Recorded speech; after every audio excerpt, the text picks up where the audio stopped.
আসসালামু আলাইকুম। সরকারিভাবে গার্মেন্টসে দক্ষ মহিলা পুরুষ কর্মী নিয়োগের সরাসরি সাক্ষাৎকারে কিন্তু আবার একটি বিজ্ঞপ্তি আসতেছে। এখানে হিউজ সংখ্যক লোক নিয়োগ হবে বিভিন্ন পদে।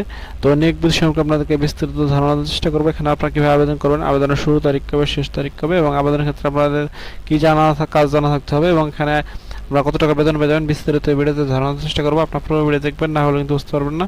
তো মূল ভিডিও শুরু আগে ছোট্ট একটি রিকোয়েস্ট, আপনি যদি আমাদের ইউটিউব চ্যানেলে প্রথম হয়ে থাকেন অবশ্যই আমাদের ইউটিউব চ্যানেলে সাবস্ক্রাইব করে রাখবেন এবং ফেসবুক পেজ থেকে দেখলে অবশ্যই ফেসবুক পেজটি ফলো দিয়ে আমাদের সাথে থাকবেন। তো মূল ভিডিও শুরু করছি। এখানে দেখতে পাচ্ছেন পরিচালনার মাধ্যমে জর্ডানের সিডনি অ্যাপারেলস এলএলসি জর্ডানের অধীনে নিম্নবর্ণিত পদে দক্ষ মহিলা ও পুরুষ কর্মী নিয়োগ। এখানে যে পদে লোক নিয়োগ হবে দেখতে পাচ্ছেন মেশিন অপারেটর পুরুষ। প্রার্থীকে অবশ্যই single needle flat lock overlock ও 3টা প্রসেসের ভিডিও নিয়ে আসতে হবে এবং পদের সংখ্যা হচ্ছে 20টি এবং এখানে আপনারা মাসিক বেতন পেয়ে যাবেন $177 এবং এখানে দ্বিতীয় যে পদ দেখতে পাচ্ছেন মেশিন অপারেটর মহিলা, এখানে 98 জন লোক নিয়োগ হবে এবং এখানে আপনারা